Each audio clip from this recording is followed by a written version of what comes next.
Brother, are you all right? No, I am not all right. I just shared a bottle of Kanar with Damar. That rhymes. You're drunk. Of course I'm drunk. Good afternoon, evening, and even morning for some people out there. Welcome, welcome, welcome. We are actually, finally getting to have more of a full crew for this one. Yay! And to say we have a fascinating topic on hand would be a bit of an understatement.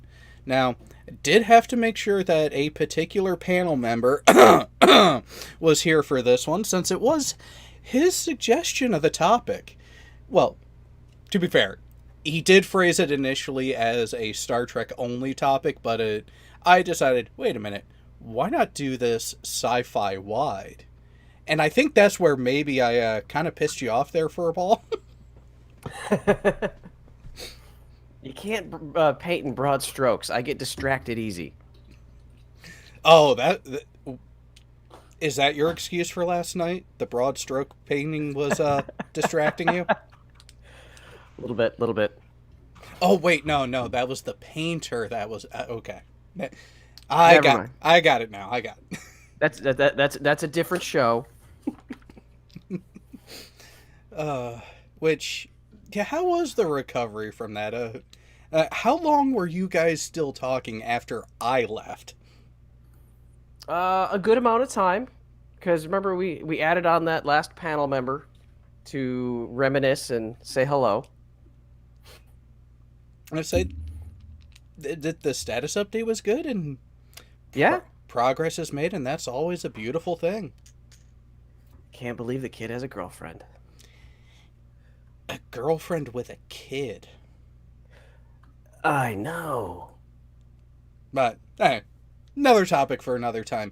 Well, since it was your idea for the topic this week, Ao, how would you like to preface it to the audience? Well, basically it's about episodes, well, primary of track, but whatever. It's about episodes that are objectively good, but that either ruin a character in the show or the canon of the show. Well, now we could also do another twist of it as well, where have an objectively bad series, but has just that golden nugget of something that was amazing in it. Or vice versa, a good series that just has a real stinker, just a real letdown of an episode, either by premise, execution, writing, what have you. Because there was one in particular outside of Trek that, having that disparity, jumped into mind immediately for being comically bad.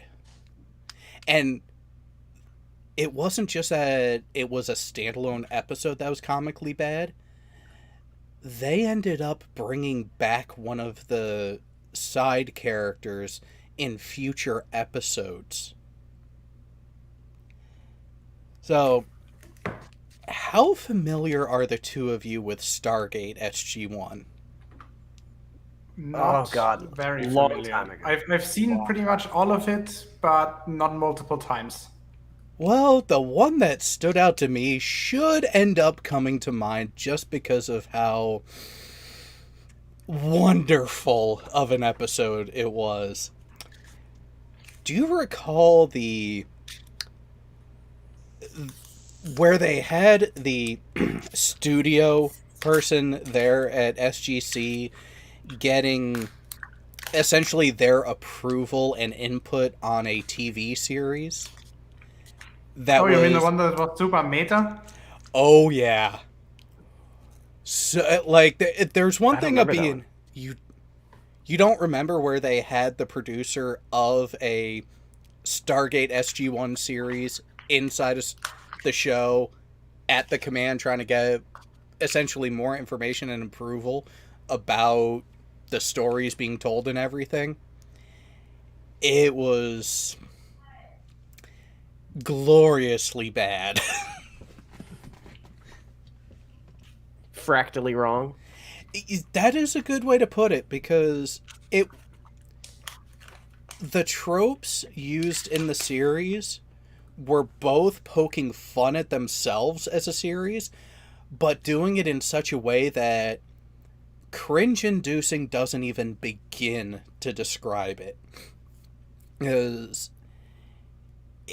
the main crux of it ended up being the guy who was the producer was actually an off-worlder, was actually from another planet that was sent there as part of an intelligence operation, but then he lost his memory, ended up working in showbiz, and was using some of his repressed memories as inspiration for the TV show that was... Think about the difference between seasons 1 and 2 of seaQuest, and how it pretty much became a parody of itself in an extreme way. Yeah, that inside of one episode, and then they brought that alien character back later in the season, and later in the series. Well, you gotta commit, even to your shit. You've gotta commit. But that was one of those. Objectively, Stargate is a good series. It has a lot of good points. There's a reason why it ran for as long as it did. But then you have that nugget that was just, okay, I see what you guys were trying to do there, but holy hell, did you miss the mark?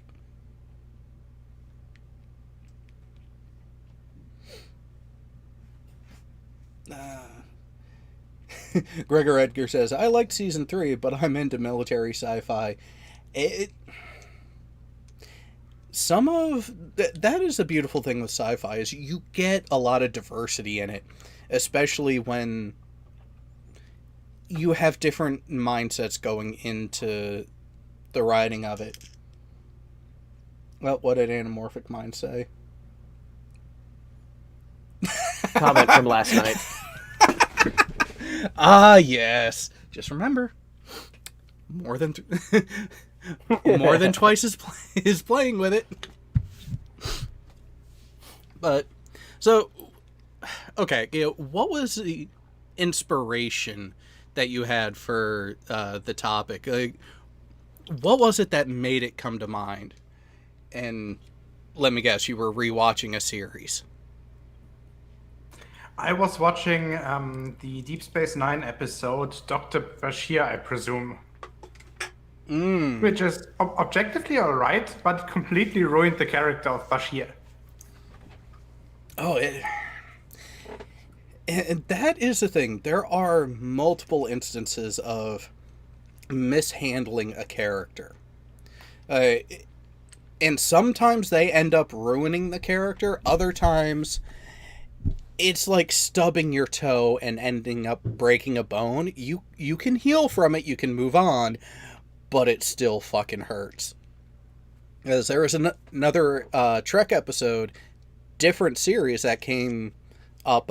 Actually, we ended up viewing it this past Thursday in the Discord server. Does anyone... Oh God, what was it? It was from TNG. Does anyone remember the first time that Riker was actually officially offered a command seat of his own? Wasn't that the episode with the parasites? Conspiracy? No. Nope, this is when they introduce us to his father. Oh God, that one. Yeah, it was overall not a terrible episode. It was an okay episode, but after setting it up to where Riker is this fast-tracking officer, really career-minded, especially laying the groundwork with that's why things didn't exactly work out with him and Deanna Troi, because he chose career over a bit more time with her initially. And now here he is after in universe a couple years as the first officer on the Enterprise, that an opportunity that Starfleet Command sees that he is perfectly suited for, with the promotion to captain comes up, they offer it to him, and he ends up saying no.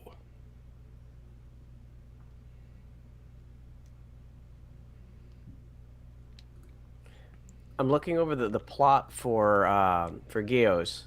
I remember that episode now. Did you want to touch a little on why the plot line to it and how this tanked the character of Bashir? Yeah, so well, basically it turned out that Bashir is genetically engineered, which, if you're not familiar with the law, you're not supposed to genetically alter somebody in the Trek universe. Yeah, Because, they kind of have eugenics this wars and fear. that kind of stuff. Yeah, they set a precedent to not do that after really bad things happened the first time they tried it. And it seems like every time you try to cleanse the genetic stock, it doesn't go well.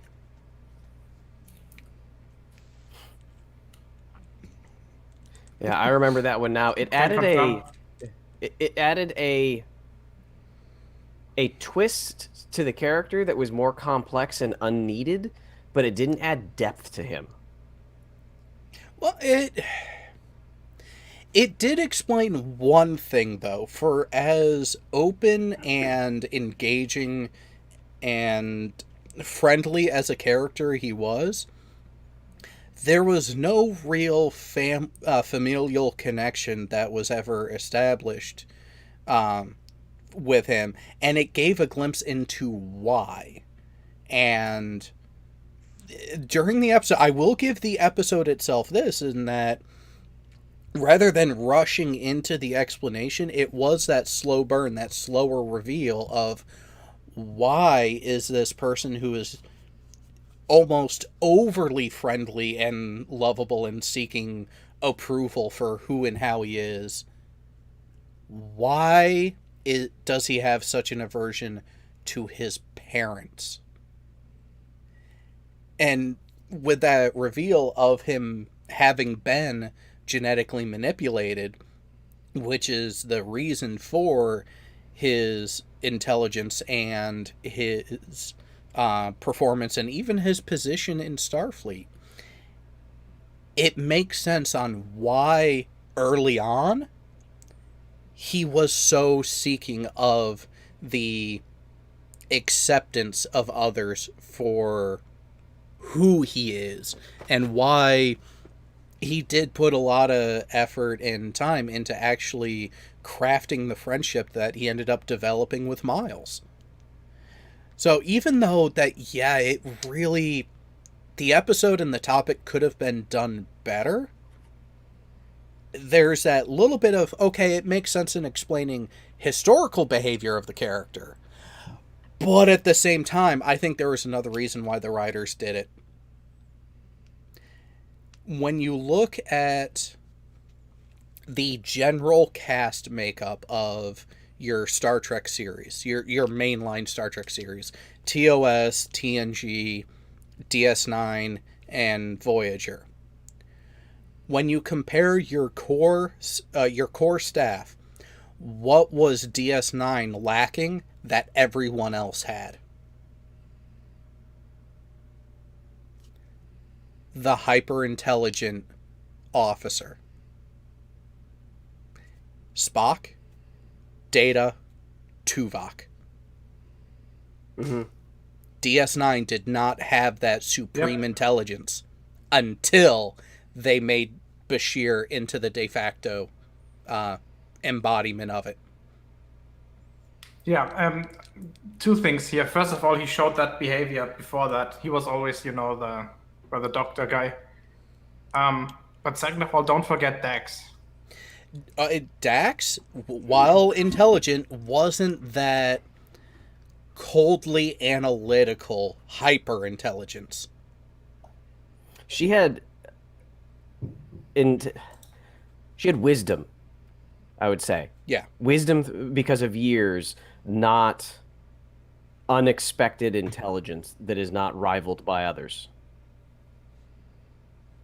But it's even it has been talked about and mentioned that when they were crafting TNG, Data was just a manipulation of the character of Spock when it came to the role that he played in having that absurdly high intelligence factor and just that mental ability side of it. And then in Voyager, they, instead of doing an android or another species like that, they go back to the Vulcan with Tuvok, where you have that disassociative type of heightened intelligence. While Dax did have her role in the first 6 seasons as being the lead science officer and being very intelligent, it wasn't that same kind of dynamic. It wasn't that same cold, almost cruel ability to analyze the situation. Where, if you notice, it started out with that revelation that Bashir wasn't always the prodigal son. He did go through that gene manipulation because it's what his parents wanted. And then you get that explanation. Okay, more of his background is making sense on his interpersonal relationships now. Little bit. Kind of retconning it there when you have to, trying to justify it. I will admit that. But then it opened the door for them to have that sort of character archetype, amplified by his openness with his condition and being willing to work with that wonderful group that he ends up bringing in, trying to show that just because you were illegally tampered with genetically doesn't mean you are a misfit. And that led to a whole different ball of wax as the Dominion War arc carried on. I mean, did anyone ever think Bashir would actually recommend surrender and going to an insurgency type of warfare against the Dominion? Is that a rhetorical question? Yes and no. Because when you look at just the base number analysis, it kind of makes sense, but at the same time, fuck that. Not my... No. Just... I can see why some people would prefer it, but why not do both? What happens when you try to fight on 2 fronts? You lose on 2 fronts?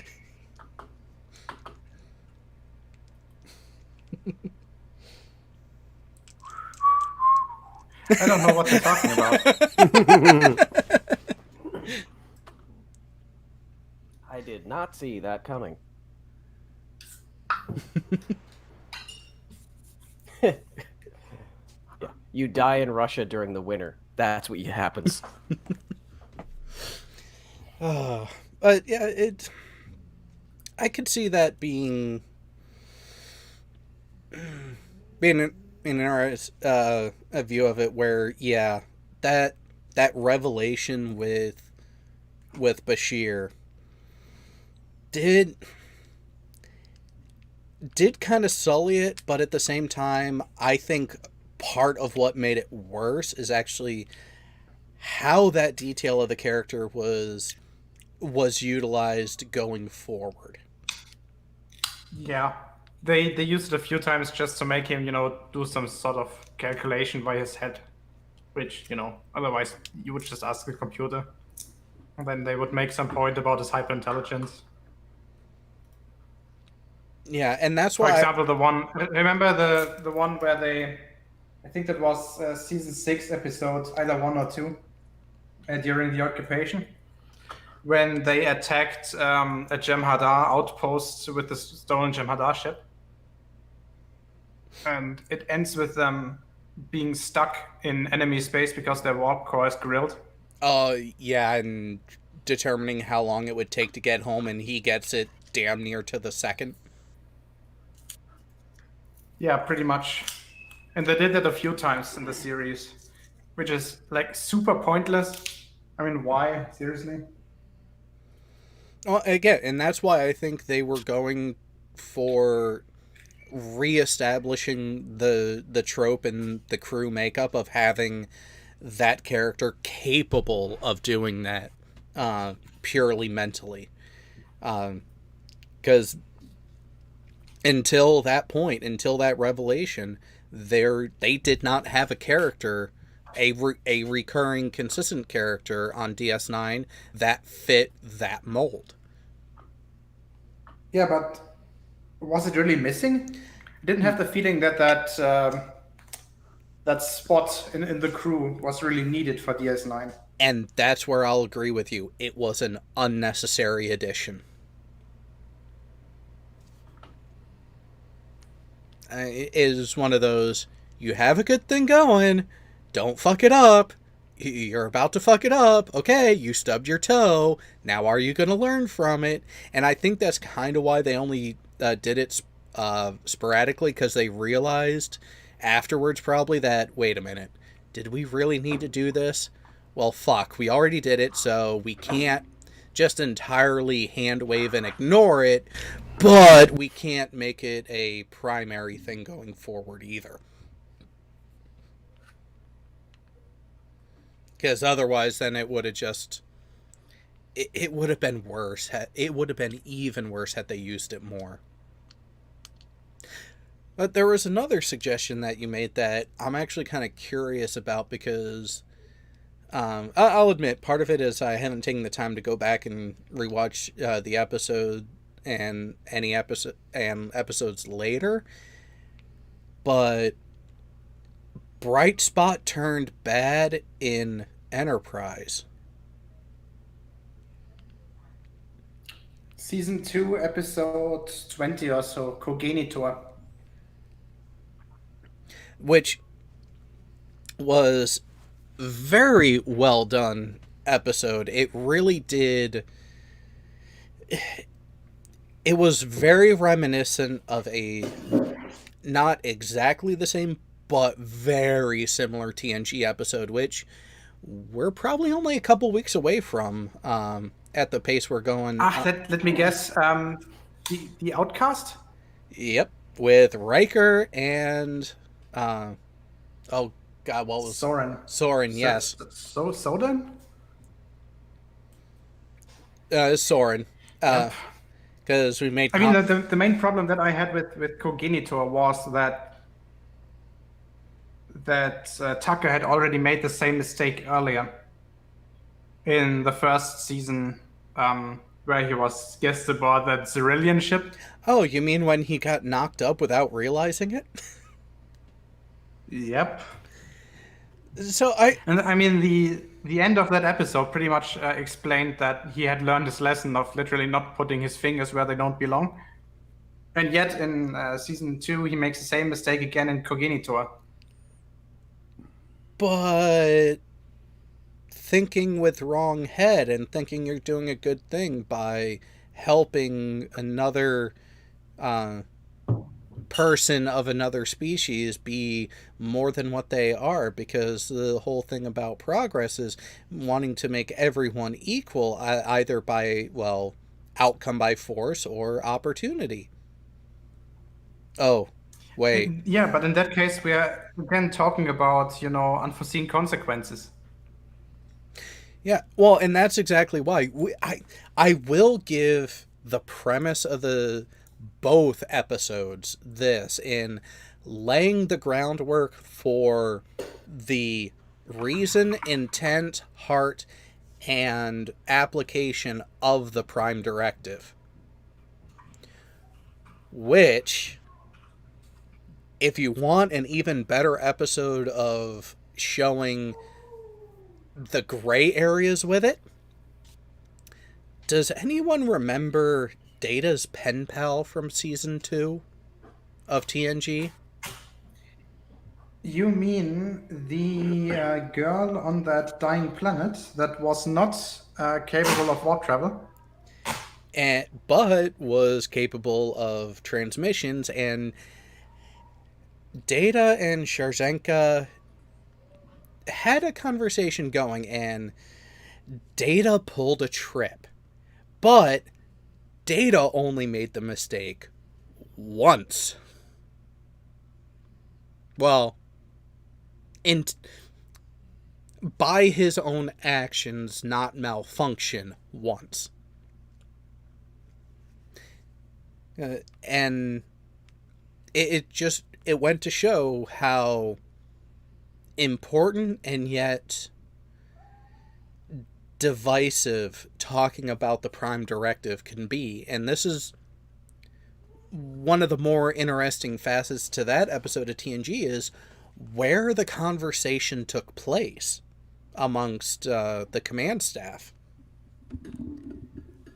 It wasn't in the conference room. It wasn't technically part of the official mission briefings and everything. Everyone met up in Picard's quarters and had a very much no rank involved, we're just talking this out kind of meeting. Now, Furball, how often in the actual military do those sorts of conversations happen? What do you mean specifically? The whole, we're just talking something out, rank is not involved, pretty much ignore rank, just very unabashed, borderline uncensored conversation about a topic. With senior staff? Yeah. That depends on the level of commander you're talking about. At lower levels of command, a conversation like that would happen more frequently. As you get higher and higher, the military kind of makes the commanders as untouchable. Not untouchable, but you bring them solutions. Distance. You don't discuss them. Yeah. Yeah, you bring a senior commander a solution. You don't go discuss it with them. It does happen at lower levels, though. Yeah, well, I know a way to term it down at the deck plate level, so we're talking 03 and below. Up to you might as well just treat them all as the same rank, even amongst each other. But I'm talking like 06 to 04, the senior commander of the command and his department heads. And I would say at the 06 level, it happens, not nearly as frequently. Yeah. But I would say it never happens in the commander's quarters. Usually it happens at a bar. I have no idea what you're talking about. What the fuck is an 06 level? So the full bird colonel in the army, captain in the navy. Yeah, so Picard for real world military ranking equivalent. So a Starfleet captain is the equivalent of an 06 in the U.S. military, and and the equivalent grade internationally, where your large combatant commands, that's who's in charge. The only person above them in the hierarchy are called flag officers. So I would say on a ship the size of the Enterprise, that kind of conversation generally would not happen unless you had the right commander that was amicable to it. Which is a masterful stroke of creating the character of Picard, because keep in mind, this is happening in season 2, where they are still building the characters, which is why literally the previous episode was the one with Riker and his father, and him turning down command of the Ajax, if I remember correctly. And you had in season 1 this framework and this view of Riker, you pretty much building a career to get to the captain's seat, to get to that spot. And now here he is with the opportunity to take that next step. no thanks. I'm not ready for it. Not the right fit for me. I still have more to learn here. So you have a touch of growth of the character in that aspect, but at the same time, because they reuse that, they end up, in my opinion, almost damaging the character. Because has there ever been another commander who has willingly gotten to that level, taken the promotion, only to give it back and take a demotion and go back to being a first officer? Yeah, that is a step down that usually only occurs because of poor performance. Everybody's drive is to be the commander. Nobody's drive is to be the first officer.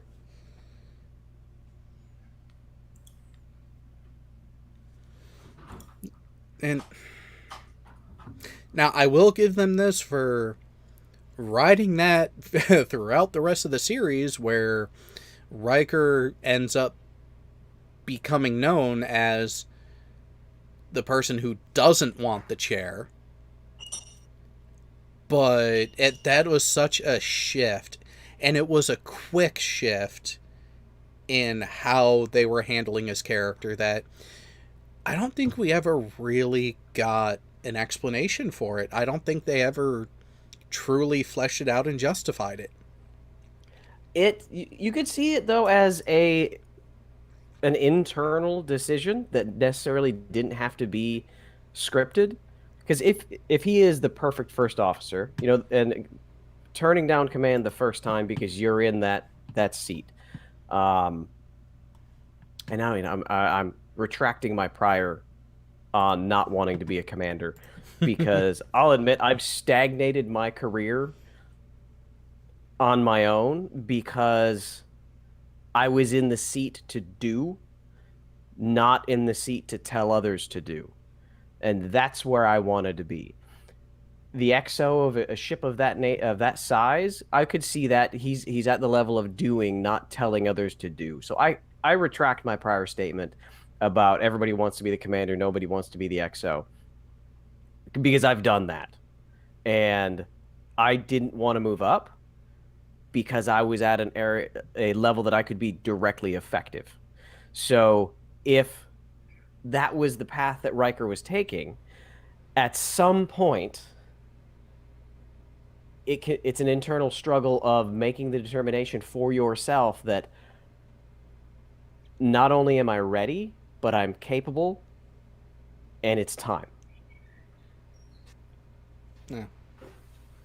But it's better than rushing into it. Heat Shield just brought something up, but here's a twist to it, though. He mentioned that Spock accepts, takes, and relinquishes command a number of times. But once Spock was promoted to captain, he remained a captain.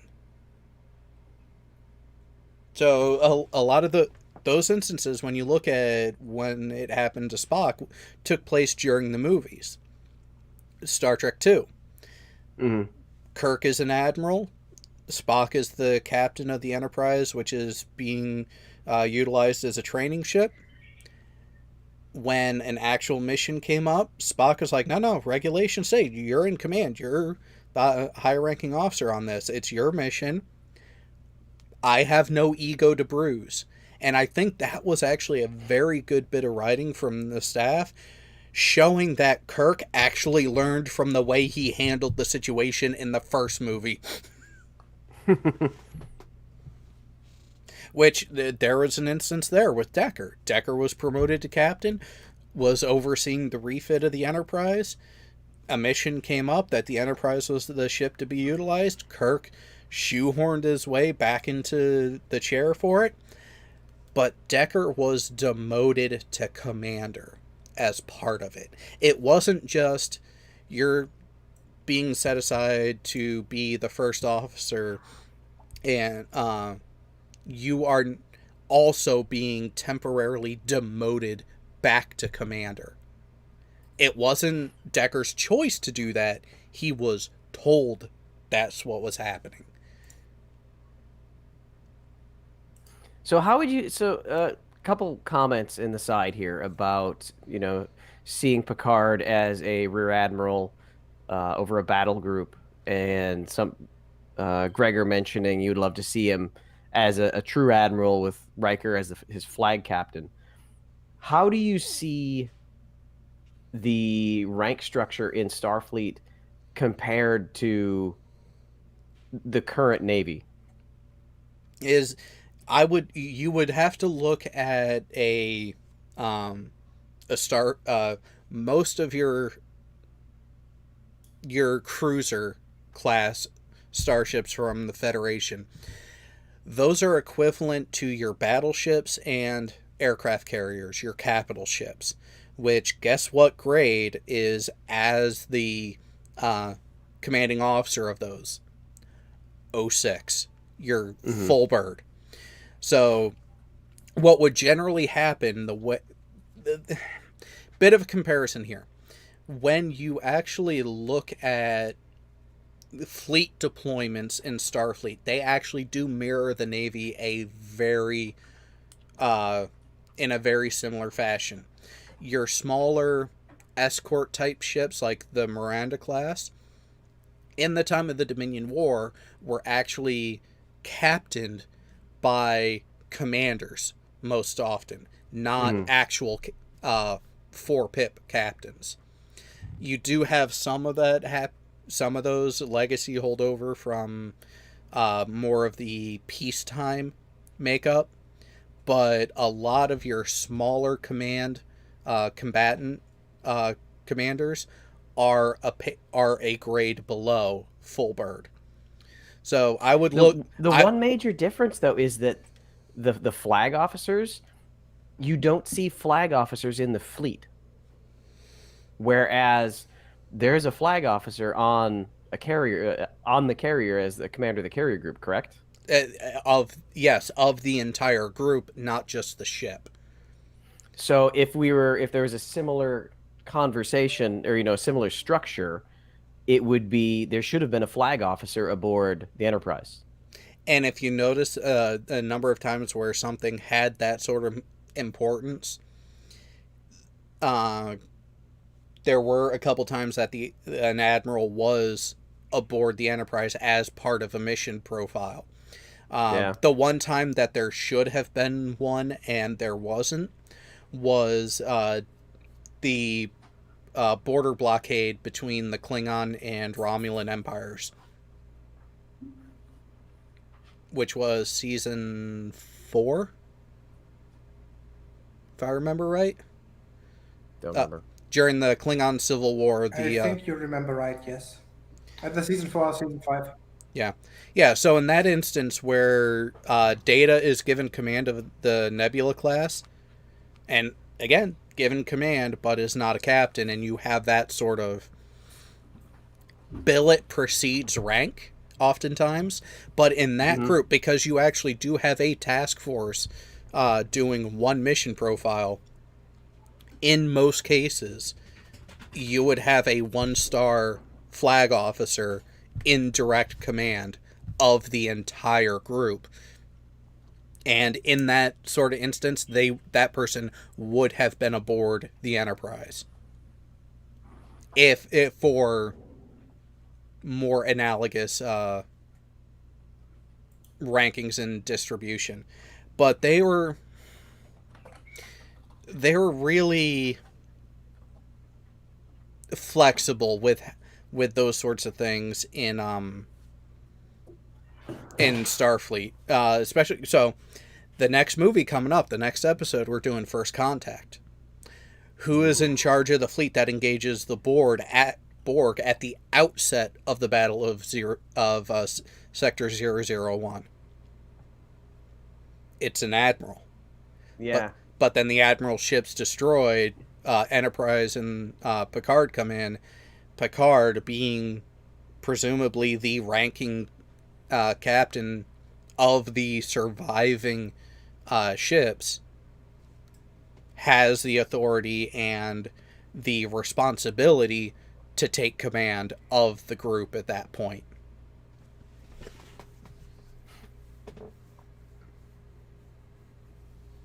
So if we want to get back to the original conversation of best of the worst, worst of the best, I'd like to add a little bit of my own opinion, but I'm going to stick with the worst of the worst. And if we're talking episodes from a sci-fi series, I would like to pick episodes 1, 2, 3, 7, 8, and 9 of Star Wars.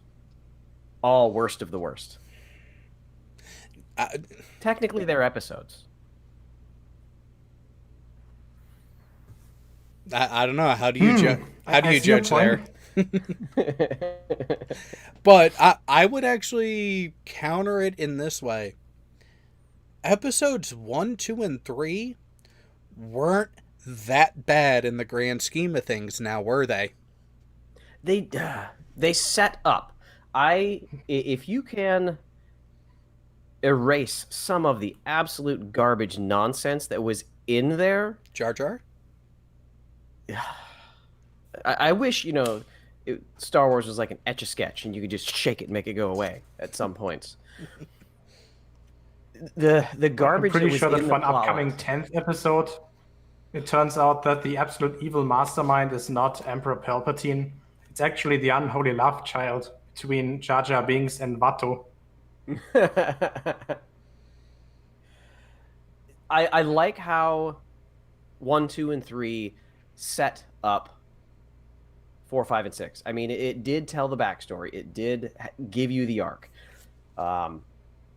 It could have diluted there was it an a lot. absolute shit ton of unnecessary, filler in there. For example, the pod race.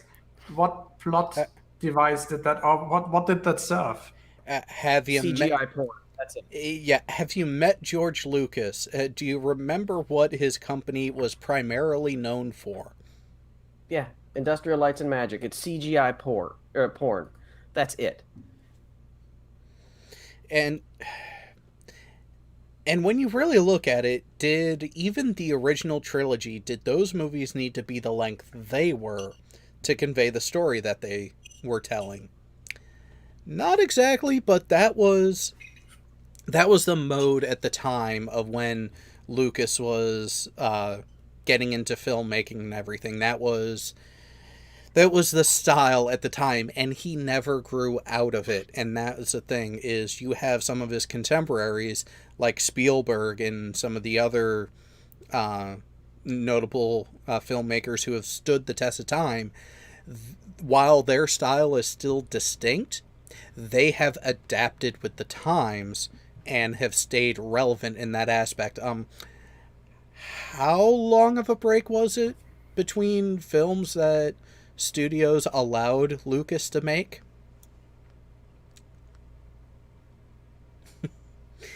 Are you talking from the original series to the 1, 2, and 3? Or? No, I'm saying from the last series. He did the original trilogy. He did a couple other movies, and then nothing again until between the original trilogy and the prequel trilogy. Yeah, there was a good chunk of time between there because studios didn't want to deal with him. 26 years, I think. No, wait. No. 16 years. Episode 6 came out in 83, I think. And I think episode 1 in 99. Yeah, so we're... And put it at 16 years? Yeah, we're looking... there were a couple other movies he did after Return of the Jedi, but still missed the mark. And that's where, call it 10 to 12 years of the studios not wanting him as director until the interest for further Star Wars material was out, because they noticed the money he was raking in on how many revamps of the original trilogy? I mean, the first couple of enhancements did good. The initial digitization that went to VHS, I remember growing up having the original take and those. And then the initial DVD release with a couple other editions. Hey, great. But then we get into the special editions where he started to add even more. Kind of makes you wonder, knowing when to say enough is enough? Yeah, you can tinker with something long enough that you've destroyed something that was good. At some point, you've got to say good is enough. Yeah. Yeah, and that's where, like, Anamorphic Mind says, let's be clear, 4, 5, and 6 were the best before Lucas added to it. Yeah, that's where I would say the first step of some of the additions where he only added little a little bit here and there that added into the backdrop while cleaning up the visuals. Those were great, but when he started adding in, like, the additional scene with Jabba because he picked up the footage off the editing room floor, those additions, that's when it started to go downhill.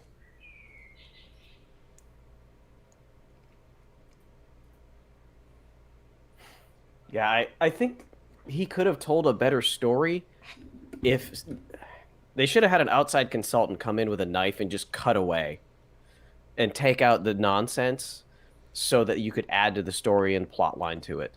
And Gregor mentioned earlier Star Wars Legends Forever, and I agree. I'm reading Order 66 right now, and it adds more to the plot line than 2, 3, and 4 ever did. You understand the characters, you understand the people so much better, but they just... I don't know how his vision got so tainted.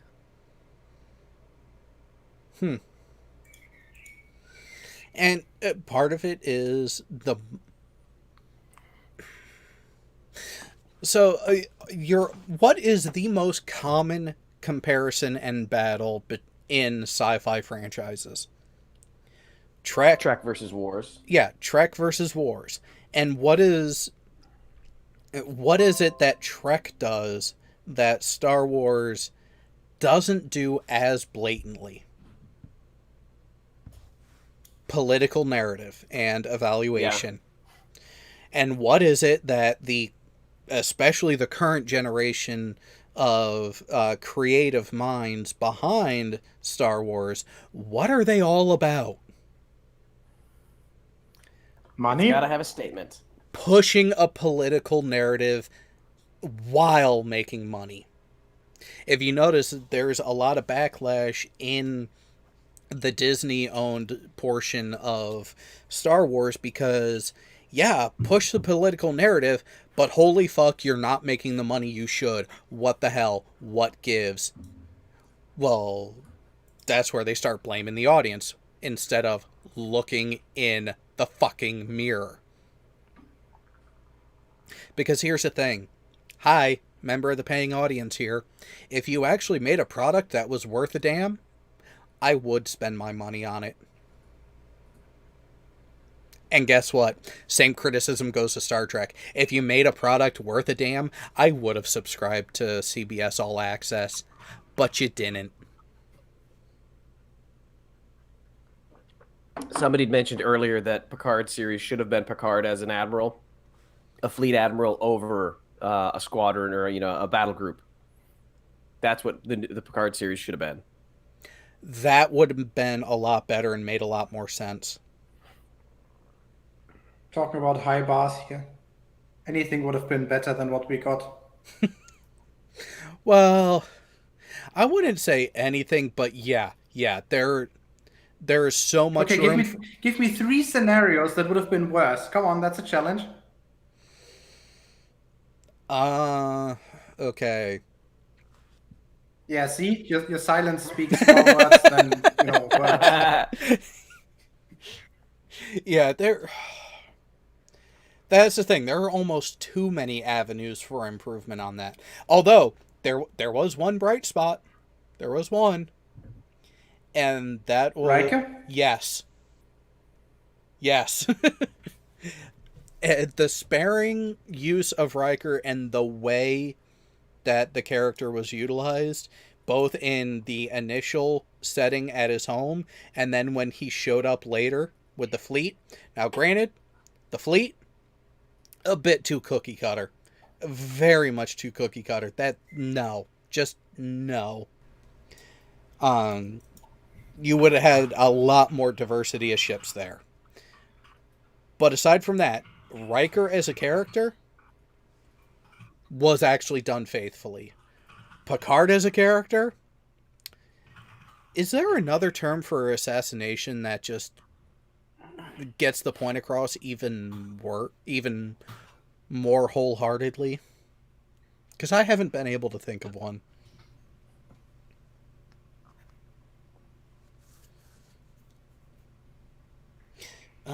One question. Why nobody seeing the Federation fleet arriving until they drop out of warp?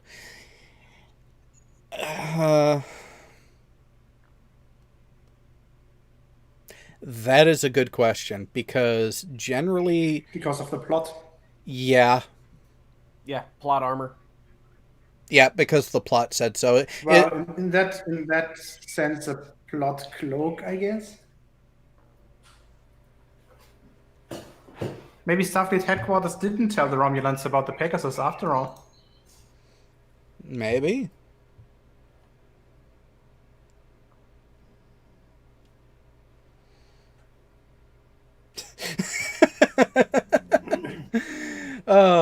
Heat shield. Picard dies on Hoth. Picard's vineyard dies due to global warming. Picard builds a speeder bike and wraps it around a telephone pole. That is quite the crossover. And yeah, I would say that would have been worse than what we got. But see how long it took? You have to actually work really hard to make a show with an overarching plot and storyline that is that bad.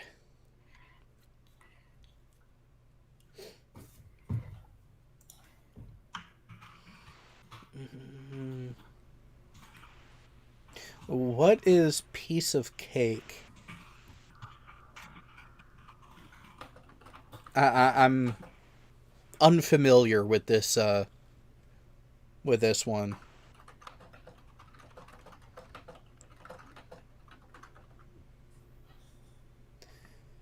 Approaching at warp speed, won't they arrive before?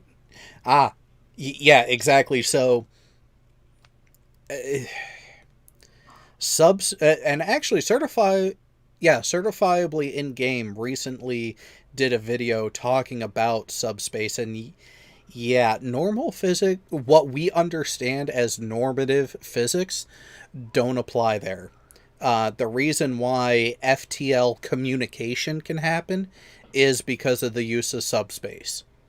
So, with the warp field being manipulation of subspace, which is part of what allows for FTL travel, as has been explained in universe, that's why that detection of an incoming warp signature is there long enough beforehand to know that it's gonna that a threat is actually coming in. Which actually leads to another question, which is still on the technological side. If ships are detected at warp through their interplay with subspace, and cloaking devices are normative space-based, how are ships able to travel at warp relatively undetected? Like, mostly undetected.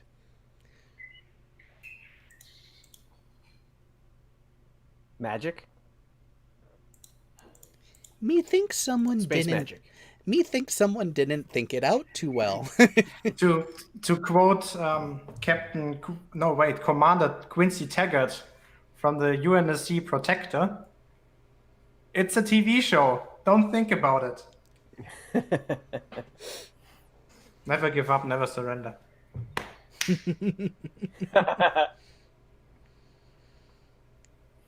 Yeah. That's one that we need to cover on here sometime soon. Are you sure we're not going to do it after First Contact? I mean, might as well do two great movies after one after the other. I'm good with that. What are you thinking, Gio? Oh yeah, why not? After all, it's the fifth best Star Trek movie. I can't disagree with that one. But so, and actually before I forget about it, and I actually want to get some feedback from everyone involved. I would say primarily the panel, but fuck you guys, it's more so about the audience. What is your opinion of the time slot of when we began the show this week? Good, bad, indifferent? How does it fit with everything that you guys have going on? Well, I must say it's much better for me. I like it. Main reason why I ask is because one of the founding panel members, who is in the middle of a move right now, which is why he's not here, also will have a conflict with work to where, unless there is a special occasion where he's off of work that day, he wouldn't be able to join us. So yeah.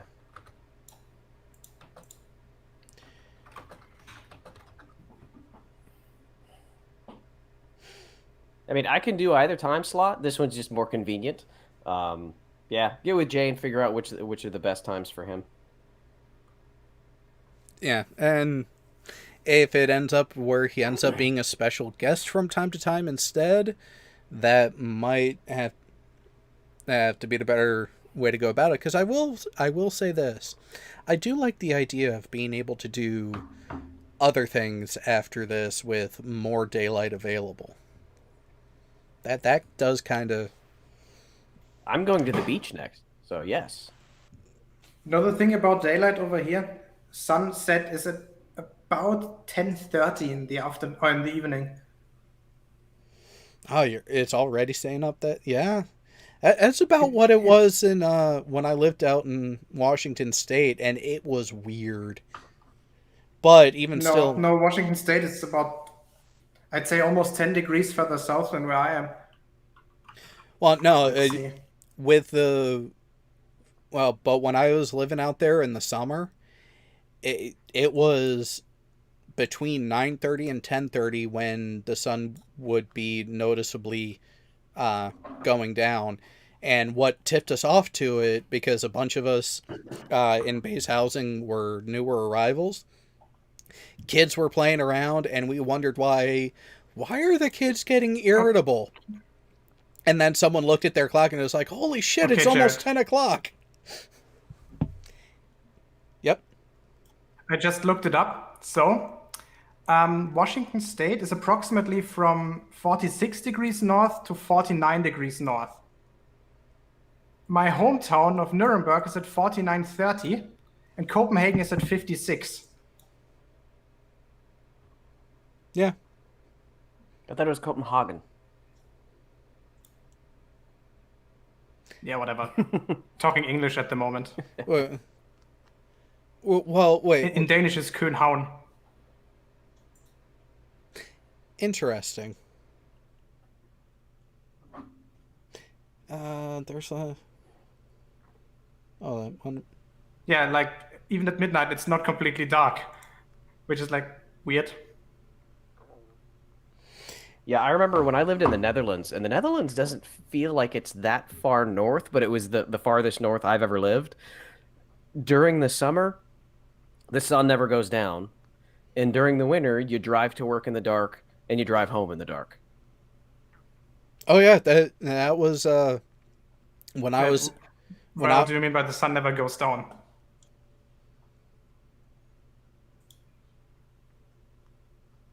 It is more. Like there's no midnight sun here.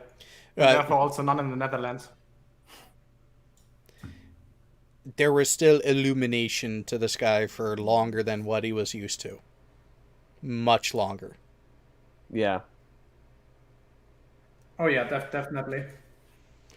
I I to mean, where I'm being fucking woken up by the sun at 4:30 if I don't pull down my shades.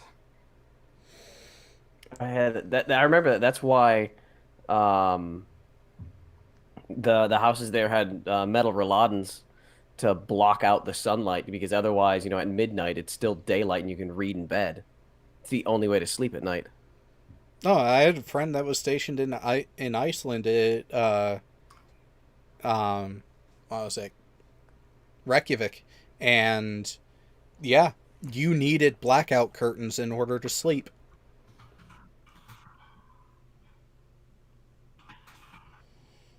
Yeah, sunset around 10:30, sunrise around 4. Yep, sounds Yeah, I about mean, right. Iceland is even worse. Yeah, that's approximately what I think we have over here. I mean, I could look it up. Let's see. So, Yeah, add about an hour on either side of that, and that's what I'm come on, getting Wolfram, right Alpha, now do your on. job. Oh, for those, if you want a blackout curtain experience when it comes to sleeping, Copenhagen. don't be after all the nonsense and people realize, hey, maybe we shouldn't be hygienically disgusting pieces of shit. Go on a cruise and be in an inside stateroom. No windows. You will see just how hard it is to keep a regular sleep schedule in that much darkness. And the gentle rocking of the ship will put you to sleep rather nicely as well. Okay, so I just looked. I just looked it up. Sunset here is at 9:58 and sunrise at 4:30. It's almost like we don't live on a relatively flattish thing. You don't say. Oh, I wonder why that is. Has anybody told the internet that? I think some people have tried, but I'm not sure if it's really getting through to everyone. I've heard there's channels that dedicate themselves to talking about things like that, but it's of no use. It's like talking to a brick wall.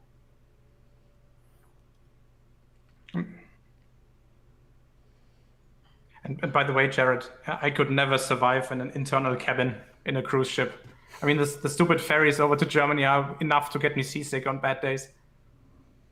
Oh, your larger cruise ships actually don't move that much by comparison. They've actually gotten better at the stabilization planes to where even in rough seas you're getting a minor nuisance. But to each their own. It's more the fact that when you have that gentle rocking that will literally rock you to sleep, on top of being in the most pitch black you could ever get a room to be, yeah, it is really easy to fall asleep and wake up, think you're still tired and think that you've only been asleep for a few hours. You grab your phone or something and look at the time and realize it's been almost 12. If you're not careful, it is very easy to oversleep in that sort of environment. Sleep until you're hungry, eat until you're tired.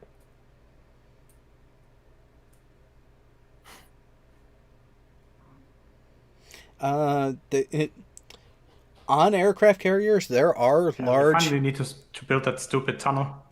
No more ferries for me. Which tunnel between where and where? 'Cause, some tunnels are. Between Redbyhaven and fuck, Foot Garden. So basically from Denmark to Germany. They are planning to build one, which is like 15, 16 kilometers below the Baltic Sea. Well, in terms of length, not in terms of depth. That's actually not too bad of a length. How long is the channel? Because I know that one.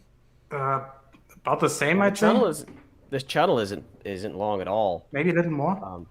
But that one was drilled. The one they are building here Oh, they're doing it the drop The one we're style? building here is not a drilled tunnel. It's like a submerged one where you basically sink big as block elements. Yeah. Yeah, there is the drop style, kind of like what they did with the Chesapeake Bay tunnel system. And that one's interesting because it's segments. So you have a tunnel segment, and then, oh, look, we're up It's a above. shame they didn't. Mm-hmm.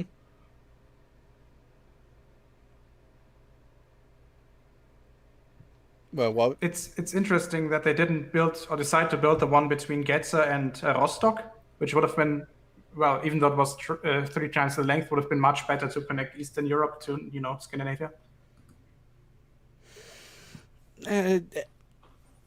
Even in that part of the world, there's still a cost benefit that you have to look at. I mean, resources are a thing that are finite. I mean, it's not like we're in some sort of advanced system where we can just, oh, we need to build a bridge? Okay, hang on. Go over to a computer terminal, punch in a few things, and look, a bridge.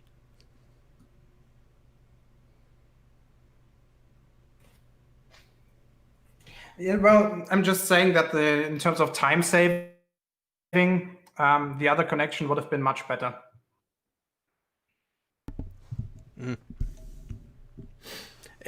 Simply because of your convenience? Because, it basically connects all of Eastern Europe and Berlin and Southern Germany better to Scandinavia than the rest. What? I think I'm having massive delay. Yeah, major audio drop. BM Furball, it's not just you. Okay. I Yeah, thought maybe it was me. seemed like a Google quake. Mm. Because looking at it, it's not my actual internet connection, because guess what? This stream has had 0 dropped frames.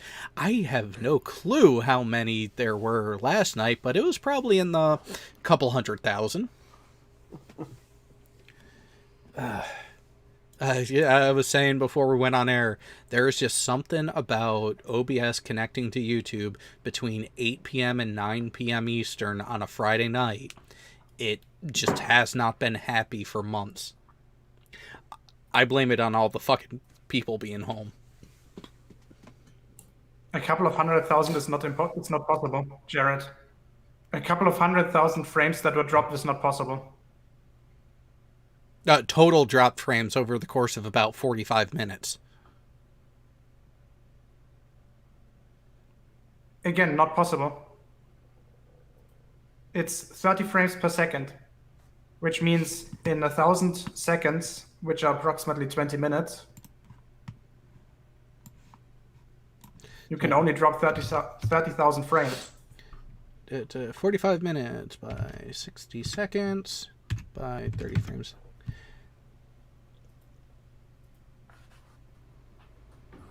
Oh, no, Anamorphic Mind, you definitely jinxed it, because everything was looking fine. And then you mentioned something and it started fucking up.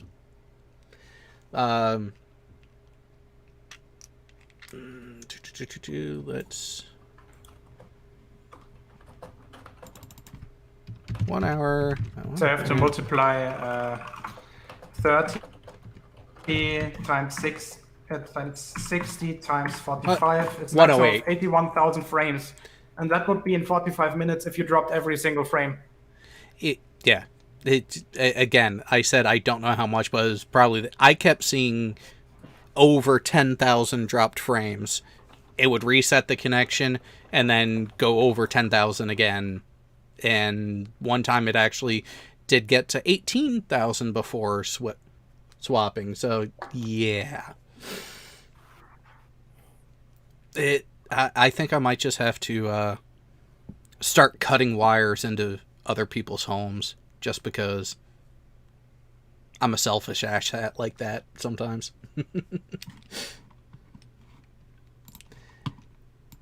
I'm only on a Wi-Fi connection at the moment, and my PC is behaving a little dodgily. It crashed a few times in the last few days. And there's probably something wrong with the power supply. Or it...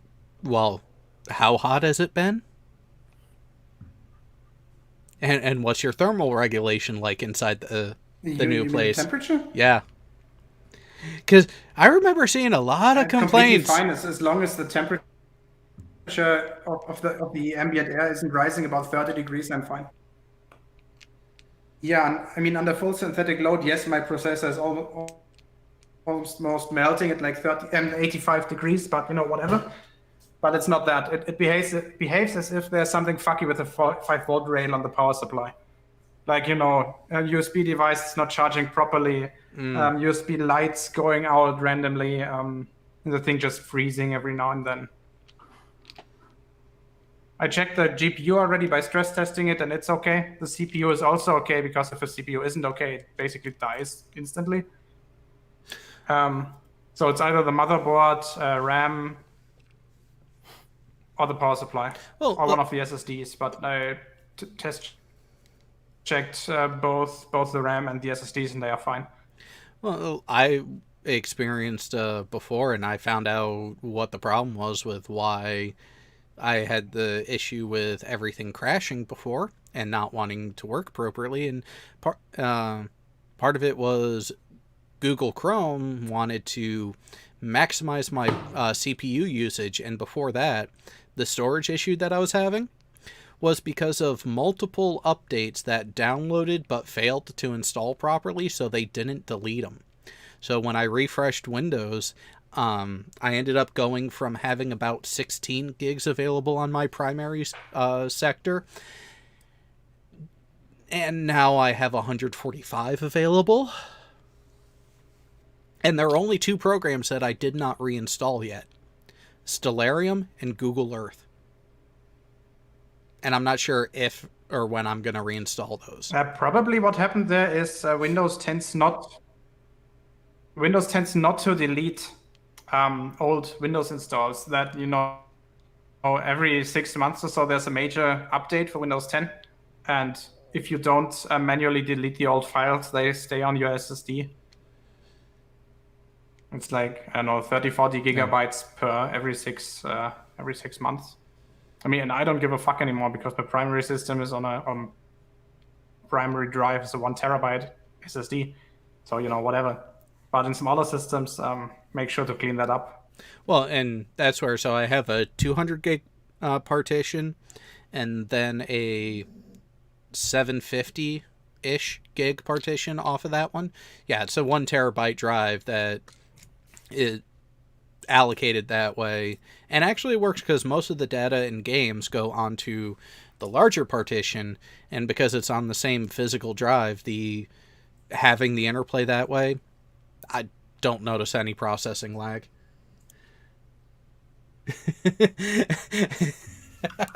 And people are giving you hell about how you referred to Windows 10, and yeah, it is.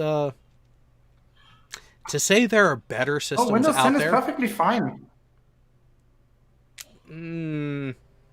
there are still ways to improve, like that. The auto removal. I disagree. In terms of stability, it's not worse than Windows 7 or XP. Oh no. LRJ88 has a good question. So when it comes to general repairs, which major sci-fi universe would it be best to be an engineer in? I would say, well, that depends. Do you want a job as an engineer, or do you want to fix a ship? Because if you want a job as an engineer, I think that Star Trek would be the best, because they've got a lot of engineers to keep shit running and to build. If you want just things to work, if you want it to just work, definitely Star Wars, because it takes one person to reassemble, 2 people if you go off the Mandalorian, to reassemble an entire spaceship and make it flight worthy. So clearly the engineering in that universe is a lot simpler. Well, here's... Or Dora says, Doctor Who, just use the sonic screwdriver. Well, you also have another factor to think about. Do you want to be an actor? But in Star Wars you use the hydro spanner stuff. Here's a question. Do you want to actually work as an engineer, or do you want to be a glorified technician? If you want to be a glorified technician, yeah, Star Wars, or even the Battlestar Galactica universe.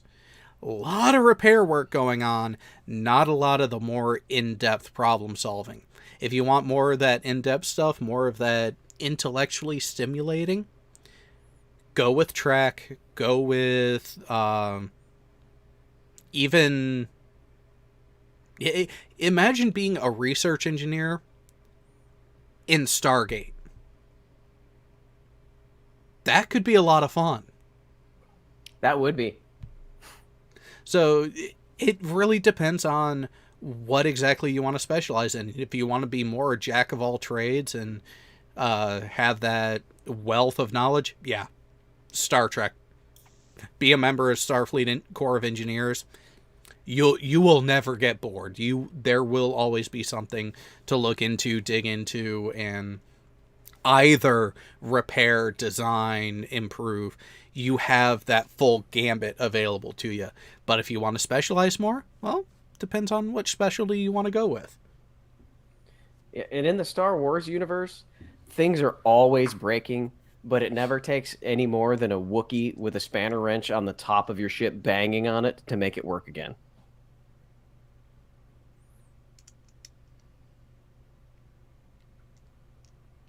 Yeah, and he's got a good point. Star Wars is technology that are literally thousands of years old. Yeah, you have that aspect to it. But, ooh, here's an interesting one. What about being a member of the Mechanicum in Warhammer? That would be interesting because most of your STCs, your standard technological constructs, are actually what give the knowledge and the ability and manufacture certain types of apparatuses. So it's not really the Mechanicum, it's not really the people actually doing it, it's the technology doing it for them. And also at the same time, they have it right. The reason why technology works is because of the machine god.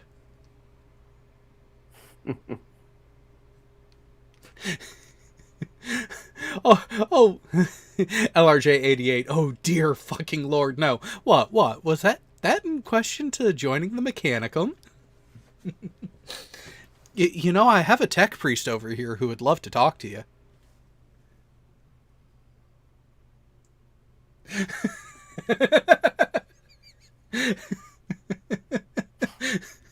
Hey, Warhammer 40K does fall under sci-fi. They do have media that fits in with the rest of it. We're just waiting for an official movie or TV series to be a full-fledged member. Which, there are people actually working on it. There is the Astartes project, which only has 5 short episodes at this point, but holy fuck does it look amazing. What if I were to tighten this bolt just slightly harder so it doesn't shake loose? Heresy! Bolter for you! Because if the machine god meant it to be tightened, it would be tight. And I will give the creative elements Is that what you said to your wife? Oh, I don't have to worry about that tightness. It'll never be tight.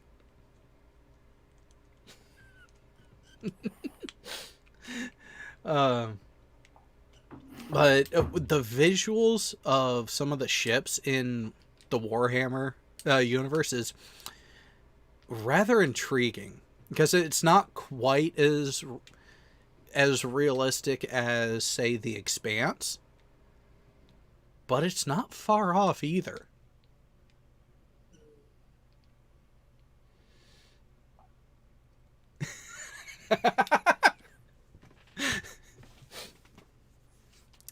Yeah. Not polite. It's not polite, Heat Shield. Not polite.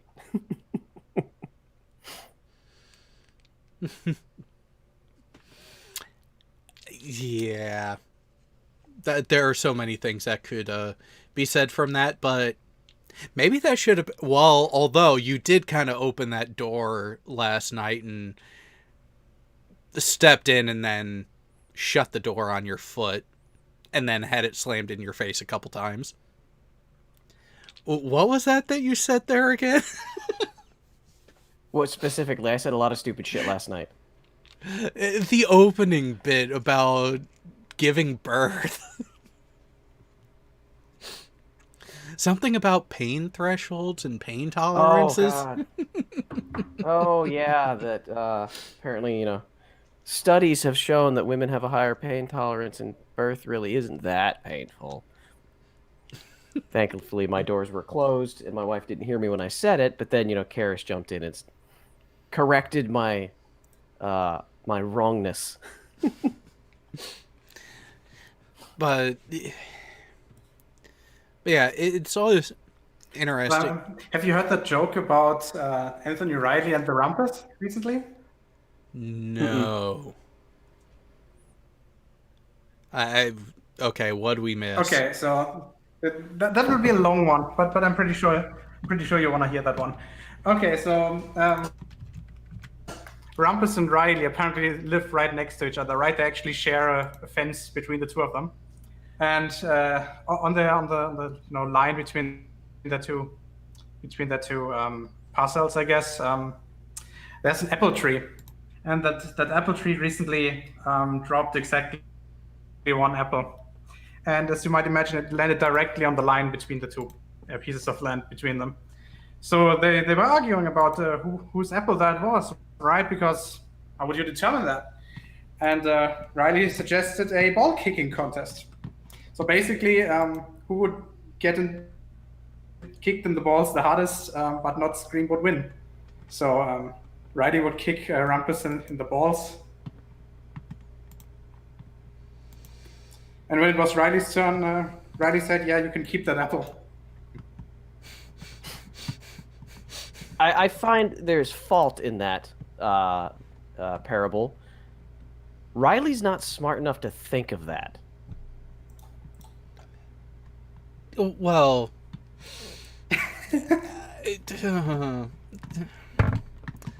Riley's smart enough that he would offer to go first.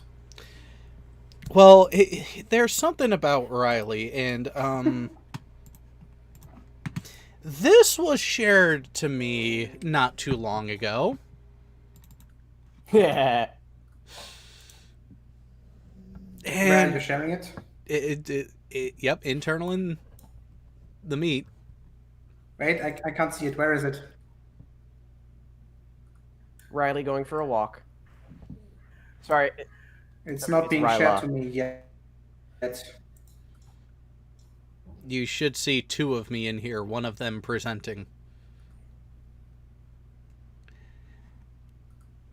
I see only one of you at the moment. Oh, we gotta Google quick. Shared views of presentation. Yes, now I can see you, but I don't see the presentation itself.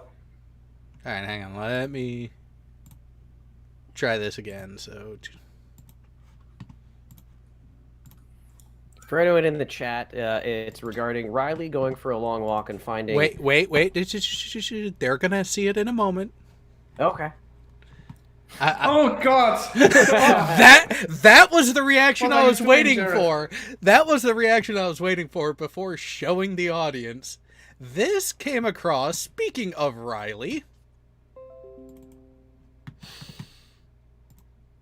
And yeah.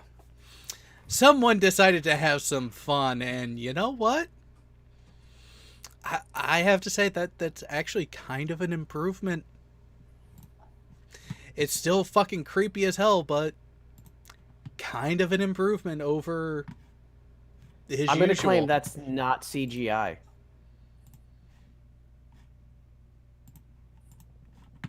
Who made this? I don't know, but it was sent to me by Granny Jenny. Oh God. Sable. He has such beautiful cheekbones.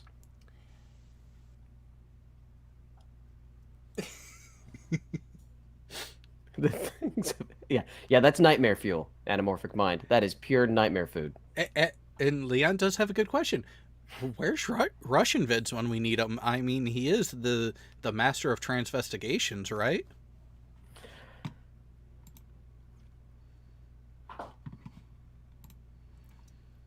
And has he even been around anywhere lately? If the answer is no, I would be very much thankful.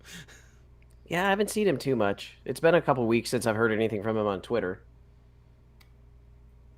Usually he appears on Twitter and then just like fills your feed for days arguing with people and then disappears. Probably because his account keeps getting terminated because of the type of I don't person know why. that they are. Well, I'm gonna get ready to take off soon. Yep. I have a date with the beach and my children. Well, that and we have hit a good point. It's just remember, everyone, no matter how good or how bad a series is, there is still the potential of just that little bit of glimmer or little bit of tarnish in either direction. Now, some people would say that this could be a major faux pas, but it all depends on how they stick with it. Now, I think the way we really should end the episode on that, to really hammer in the point, and I know you two both know this song as well, so feel free to sing it along with me. Alamarain, count to 4, Alamarain, then 3 more, Alamarain, you can... What? Oh, come on! I don't remember the words to it, but I definitely know it.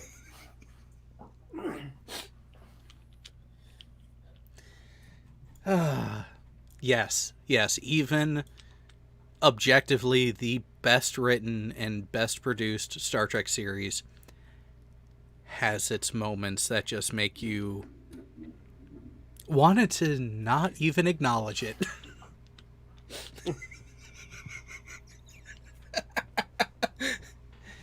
And yes, with that, we are all going to move along home. Take care, everyone. Later, folks.